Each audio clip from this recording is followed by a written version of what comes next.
It was a cold, windy night in December.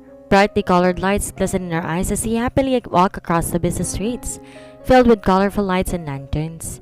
Everything looks spectacular and everybody seems to feel the holiday cheer. Marahil siguro dahil sa nalalapit na Pasko, ngunit naiiba ang araw na to. Lalong-lalo na para sa isang dalagang ito na ngayon nakatayo sa harapan ng isang sikat at mamahaling restaurant. Napangiti siya habang pinagmamasa ng sarili mula sa salamin ng bintana. Sino nga bang hindi matutuwa? Lalo na ko itong araw ng iyong kaarawan. Maingat niyang inayos ang mahaba niyang itim na buhok, pati na rin ang puting bestida ang kanyang suot. Mukha pa siya nag-aaral sa high school pero hindi lang kanyang mga kaedad ang napapatingin sa kanyang taglay na ganda. Good evening, ma'am. Mabilis siya napatingin sa receptionist kaya naman agad siyang lumapit dito. Table reserved for General Natividad? You must be Mia Natividad. This way, please. The receptionist escorted her inside the restaurant and through the main hall leading to the VIP area. They went into the deluxe private room and quickly pulled out a seat for her. Thanks. Wika niya saka naupo. Tahimik niyang pinagmamasa ng buong silid. Mula sa mamahalin nitong mga mebles, makistap na chandelier, hanggang sa naglalakihan nitong mga paintings. Ngunit kusa na padakong kanyang tingin sa malaking LED TV. Nakasalukay nagpapalabas ng local news. Hindi pa man niya tuloy ang naiintindihan ng binabalita ay siya namang pasok ng waiter sa loob ng silid. Hawak-hawak ang isang pulang kahon na inadornohan ng gintong ribbon. Agad siyang napangiti. Your father wanted you to have this. Happy birthday. From my dad? Ngiti-ngiti niyang inabot to. Her father was never the sweet type who will shower her with flowers or extravagant gifts. He is a strict military man who can never be bothered with small things such as this. Kaya nang ayain siya nitong lumabas sa araw ng kanyang kaarawan, talagang inabangan niya ito. Dali-dali inabot ng kanyang mga kamay ang kahon at agad tong binuksan at nagpabadyak siya sa tuwa na makitang red velvet cake na laman nito. Oh my God, this is my favorite! Breaking news! Natagpuang patay ang 10 kalalakihan na paniniwala ang miyembro ng Elite Task Force Unit na pinamumunuan ni General Rowan Natividad sa isang bakanting warehouse sa Quezon. Biglang tumigil ang tibok ng puso niya nang marinig ang binanggit na pangalan. Dahan-dahan siyang napalingon sa telebisyon at pinakinggang mabuti ang balita. Samantalang ang katawan naman ng general natagpuan sa loob ng isang opisina malapit sa warehouse. Wala na tong buhay at hanggang ngayon hindi pa rin matagpuan ng ulo. Everything became a blur. The words repeatedly echoed inside her head, but her mind refused to believe what she just heard. Her hands began to shake until she lost her grip on the box.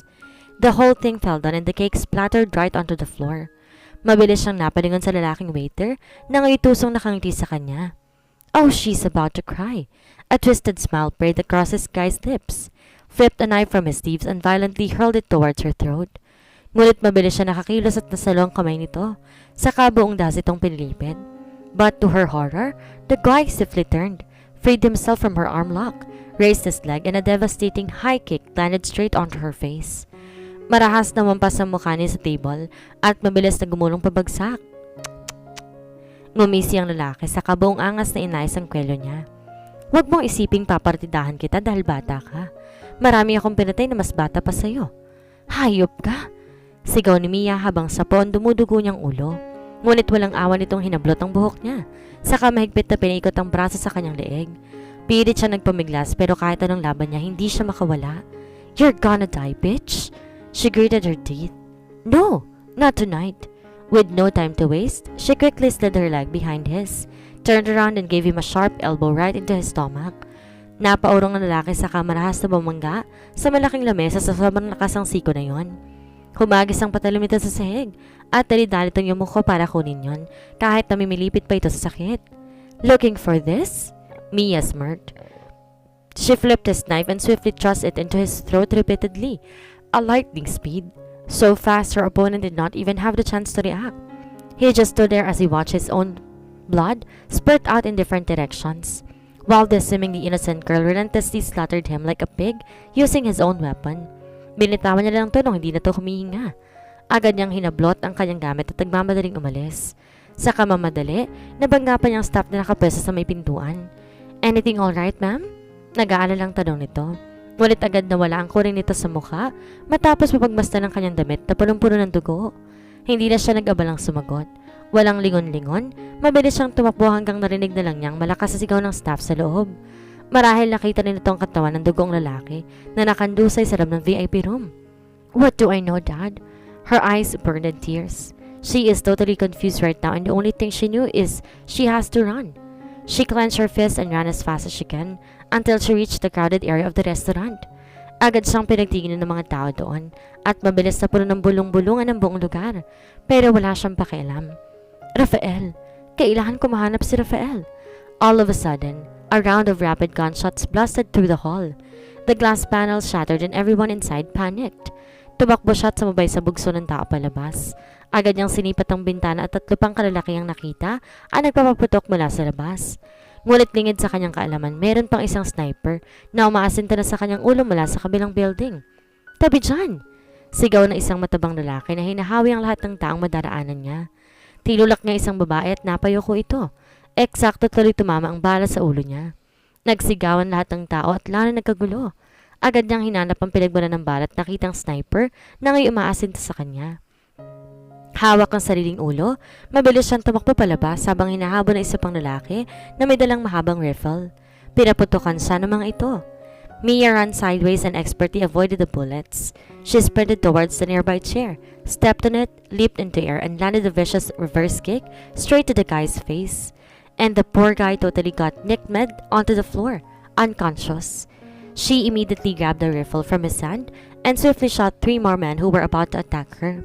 Hinahanap mo rin ng sniper ang kanyang target sa kumpulan ng mga taong nagtatakbuhan palabas ng restaurant hanggang sa mahagip ng kanyang matang isang babae na nakatayo sa gitna ng mga tao. May hawak na long rifle at kasalukuyan naasinta ang kanyang ulo. Oh shit! And those were the last words he uttered until a loud gunshot echoed across the street.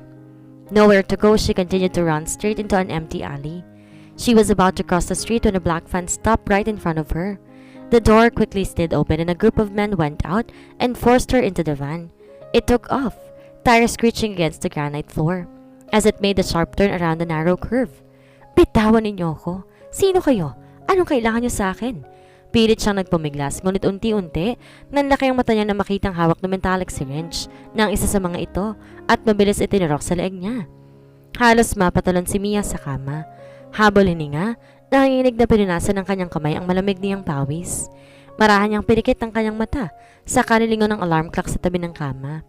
It was 3 o'clock in the morning, the 20th day of December. Tumayo siya mula sa kanyang higaan at lumakad patungo sa malawak na bintana ng kanyang condo unit. She stood silent as she gazed at the vast view of New York City amidst the darkness of the night. It has been 9 long years, but never a single moment that she forgot what happened that day. White crop top that fits perfectly on her slender waist, topped with an elegant cutout blazer that matches her white skirt. Her luscious soft pink curls bounce smoothly as she struts her killer legs along with her killer heels. Walang kawala ni isang mata. Lahat ng masalubong niya napapatingin sa kanya. Bumukas ang pinto ng elevator sa may lobby at nauunahan pa na pumasok ang mga tao sa loob nito.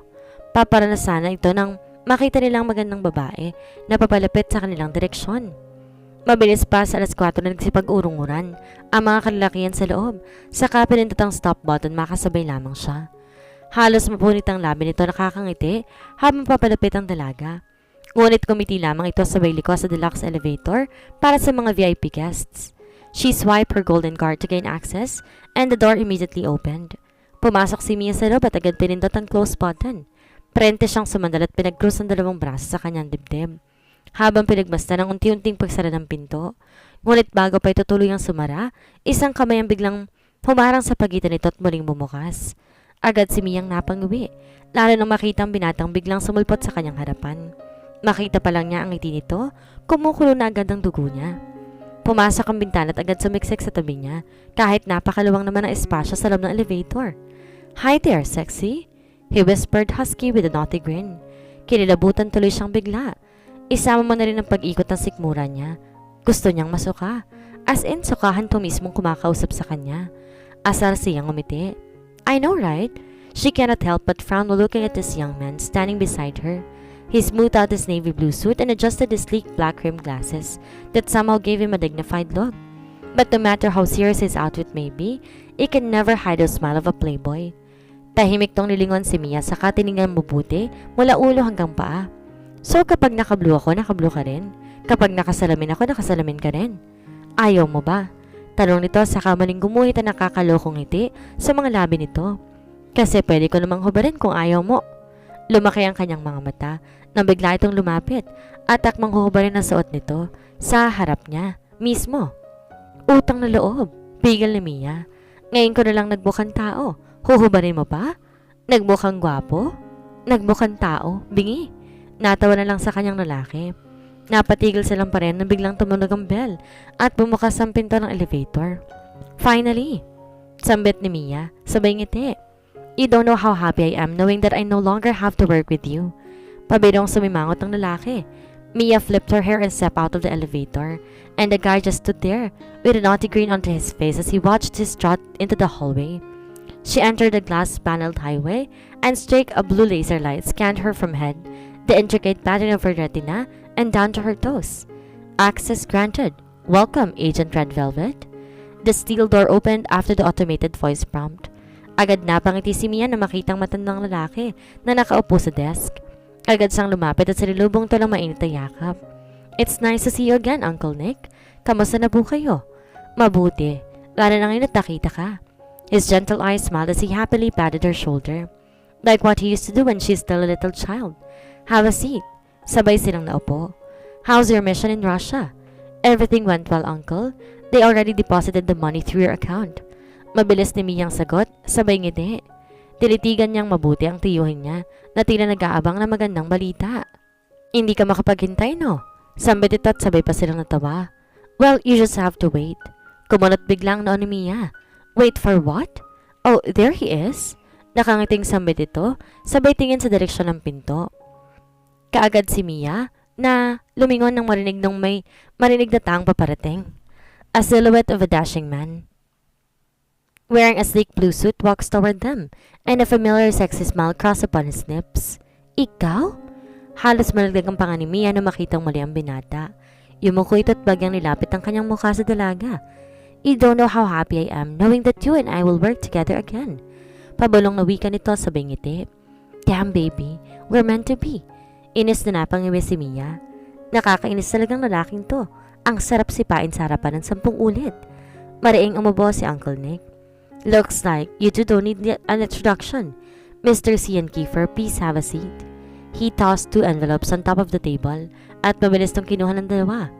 I believe you've been waiting for this job for a long time. Uncle Nick looked intently at her niece. Humigpit ang pagkakahawak ni Mia sa pel na binabasa, saka maling napatingin sa kanyang tiyuhin. Her old smiled at her and nodded his head, as if he understood that look in her eyes. This is a highly classified mission, agents. The government wanted to investigate this case for a long time, but due to the big persons involved, from high-ranking officials, both in the army and the police force, to prominent politicians that we have today, they decided to hire a specialized group that has entirely no connection with these people, and that's us. And with that, both of you will go on undercover mission. A picture of a well-known university flashed on the LED screen. As a professor? Tanong ni Sian. No, as a student. An awkward silence ran in between them. Ngunit makalipas ang ilang segundo, hindi na rin napigilang matawa ni Sian. Seryoso, sir? Student talaga? Halos maluha na siya kakatawa. Ngunit unti-unti rin tong napatigil nang mapansing di natutuwang matanda niyang superior. I am not kidding, Sian. Don't take this mission too lightly. Patuloy ni Uncle Nick. The reason why I hired you both is that we're not dealing with amateurs here. May mas malalaking mga bagay na hindi nyo nalalaman na nagaganap sa loob ng university na yan. A logo flashed on the screen. SIBS. I heard of that group before. Mabilis ang sagot ni Sian. Yes, it is a well-known charity organization that operates inside the university. Para sa mga estudyante isa itong fraternity. Pero ang pakay talaga ng grupo kumuha ng mga orphans, out-of-school youth and street dwellers. They give them food, shelter, and provide them with good education. Sounds noble, huh? Uncle Nick continued to the next slide. But little did they know is that they trained them to be the best in their profession so they can work for the organization. Out of their gratitude towards the organization, naninilbihan sila sa samahan, even if illegal nang pinapagawa sa kanila. They got the best lawyers and connections sa mga police. Produkto ng SIB sa mga yan. Their bond is so strong. Tikaw mamibig ng mga to. Ganito sila kasolido. Dagdag niya sa kaseryosong tinignan ng dalawa. Their mission is to enter the university as a student and be a part of the SIBS organization. Mia will undergo undercover as a high school student and you, Sian, as a college student. Inabot ni Uncle Nick sa kanilang ilang mga dokumento, kasama na rin ang 2 plane ticket. You'll be flying to Manila first thing in the morning, so get ready. Marahang gumawi ang mga mata ni Uncle kay Mia. I know you've been waiting for this case for a long time, but promise me that you'll not do anything impulsive. Inabot nito ang kamay ni Mia, saka mahigpit na hinawakan. Minsan ang nawala sa akin ang dad mo. Ayokong ikaw pati malalanan sa buhay ko. Muling niyakap ni Mia ang tiyuhin. Pangako, Uncle, mag-iingat ako. This case is highly dangerous, that's why I hired Sian. I bet you already know what that guy is capable of. Napasimangot na lang si Mia. Wala naman po akong choice, diba? Buong tamis na ngumiti sa kanya si Sian. I told you, it's a sign. Ngumiti rin sa kanya si Mia sabay taas ng middle finger sa harap ng binata. This is the only sign I know. Maring umubo ulit si Uncle Nick. Matigil lang ang bangay ng dalawa. But for now, I want you to review the files I gave you. I'll talk about the other details once you're already settled in Manila. Uncle Nick immediately left after the briefing, leaving them both inside the empty conference hall. Mia looking totally pissed and Sian looking overexcitedly at her boobs. Inis na napabuntong hininga si Mia. Umayos siya na upo sa kanyang first class seat. 19 na oras na siyang nasa eroplano pabalik ng Pilipinas, pero hanggang hindi pa rin siya mapalagay. Tumingin siya sa kanyang relo, ngunit ang nahagip ng mata niya ay ang kanyang tattoo sa bandang ilalim ng kaliwa niyang pulso. Her eyes followed the trail of an artistically made circular ambigneck tattoo that twisted into a yin-yang design, forming the initials of M and R. Parang unti-unti nilamukos ang puso niya habang minamasa ng itsura nito. Hindi tuloy mapigilang isipin niya na maligaw muli sa alaala ng nakaraan. Saan tayo pupunta? Tanong niya habang tumatakbo. Kasama isang lalaking kanina pang hawak ang kanyang kamay. Hindi niya tuloy mapigilan ngumiti matapos masuyo nitong pisilin yon at lingunin para sa isang matamis ng ngiti. Nagtungo sila sa sentro ng bayan at tumigil sa harap ng isang pulang gusali. You said you wanted to have a tattoo, right? Agad na palingon si Mia sa binata. Let's have one together. Hindi siya agad nakapagsalita. It was just a silly wish out of rebellion from her overly strict father. Muli siyang napatingin sa binata. She is just amazed at how this guy remembers every single thing that she says and his dedication to fulfilling it. Ilang minuto pa lumapit na sa kanilang isang lalaki na sa tingin niya ay ang tattoo artist. Kayo bang magpapatato? Parang nahiya pa si Mia nang tignan siya nito at bahagyang nagtago pa sa braso ng kasama. Gusto ko yung design na magtutugma ang pangalan namin kapag hinawakan ko yung kamay ng girlfriend ko. Ladies and gentlemen, we have arrived in Manila. Biglang bumalik ang isipan ni Mia sa kasalukuyan matapos marinig ang announcement ng flight attendant. She quickly stood up, put her black jacket on, gathered her things and stepped out of the plane.